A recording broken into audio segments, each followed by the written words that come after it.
आज हम ऐसी हालात के अंदर बाबा साहब भीमराव अम्बेडकर चौक के ऊपर अपनी इज्जत और आबरू को बचाने के लिए इस देश में अपनी मान सम्मान की लड़ाई को लेकर भगवान वाल्मीकि के प्रकट दिवस के मौके पर जहां हमें खुशी के साथ भगवान वाल्मीकि का प्रकट दिवस मनाने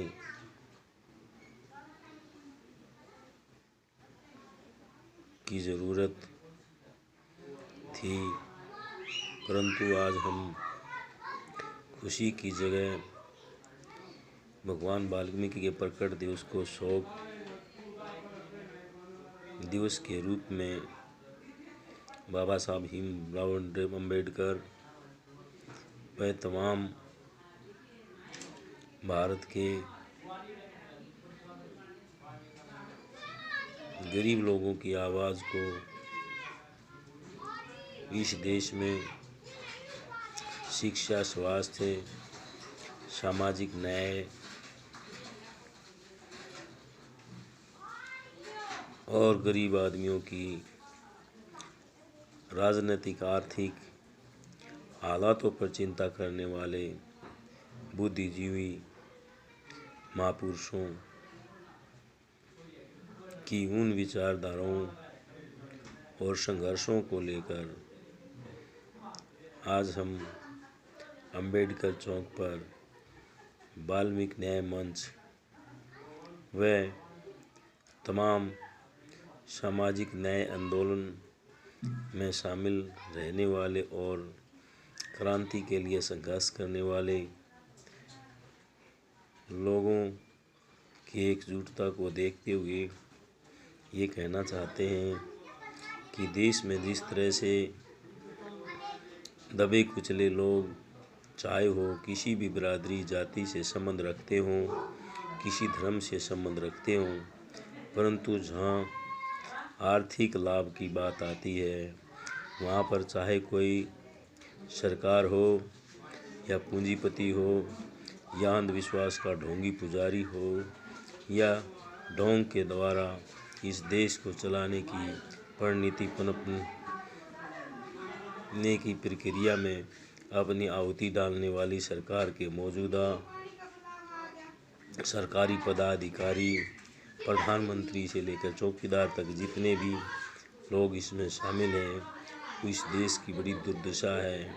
सब जानते हैं, जो प्रधानमंत्री भी जानता है, ताली थाली बजाने से कोई बीमारी नहीं जा सकती। ताली थाली बजाने से इस देश के अंदर जागरूकता पैदा नहीं की जा सकती। ताली थाली बजाने से इस देश में शिक्षा नहीं दी जा सकती, इस देश का इलाज नहीं हो सकता, इस देश को सामाजिक आर्थिक न्याय नहीं दिलवाया जा सकता। ऐसे प्रचंड अंधविश्वास फैलाकर प्रधानमंत्री और भारतीय जनता पार्टी व आरएसएस जिस तरह से गरीब आदमी का शोषण कर रहे हैं और आज मनीषा जैसी हजारों लड़कियों के साथ जिस तरह से उनकी इज्जत और मान सम्मान के साथ खिलवाड़ करके उनके हाथ पैर तोड़कर उनकी इज्जत और आबरू को लूटकर जान से मारने की जो साजिश रचने में सरकार परितंत्र उन लोगों की मदद कर रहा है और गरीब लोगों को न्याय की बजाय अन्याय की तरफ धकेलने की परिणति अपनाए हुए हैं। इस नीति के खिलाफ हम इस सरकार की और गुंडागर्दी करने वाले लोगों की भर्त्सना करते हैं, आलोचना करते हैं और ऐसे लोगों को के लिए हम मृत्यु दंड की मांग करते हैं, फांसी की सज़ा की मांग करते हैं और ये कहना चाहते हैं कि दलित अधिकार मंच जो हरियाणा और देश में सभी बहन बेटियों और गरीब लोगों,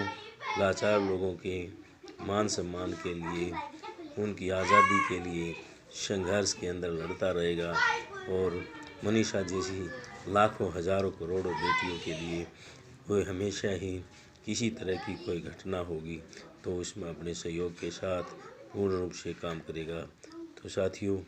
हम बार बार ये कहना चाहते हैं कि तमाम लोग जो इस लाचारी की ज़िंदगी जीने की बजाय संघर्ष के मैदान में उतर कर अपने क्रांतिकारी भावों के साथ लड़ते हुए अपनी बात को बुलंद करते हुए और गरीब लोगों की मदद के लिए, गरीब लोगों की ज़रूरतों को, उनके सामाजिक न्याय, आर्थिक न्याय, राजनीतिक और पढ़ने की लड़ाई को आगे बढ़ाने की ज़रूरत है, जिसे हमारे महापुरुष, चाहे वो ज्योतिबा फूले हो, भीमराव अम्बेडकर हों, सावित्री बाई हों, वाल्मीकि हों, कबीर हों, रैदास हों या दूसरे जितने भी लोग किसी भी बिरादरी के जो इस समाज में जाति से ऊपर उठकर इस देश और दुनिया का भला करने की इच्छा रखते हों, उन सब विचारधाराओं का हम समर्थन करते हैं और जाति धर्म से ऊपर उठकर इंसानियत के धर्म को अपनाने की ज़रूरत है। जाति और धर्म में फंसने की बजाय एक दूसरे की मदद करने की ज़रूरत है, अन्याय के खिलाफ संघर्ष करने की ज़रूरत है। इसी बात को आगे बढ़ाने की ज़रूरत है। किसी भी तरह की सामाजिक अशांति फैलाने वाले लोगों के खिलाफ संघर्ष में जुटकर एकता का प्रतीक और जनता को एक सूत्र में इंसानियत के नारे पर ले जाने की ज़रूरत है। तो धन्यवाद साथियों।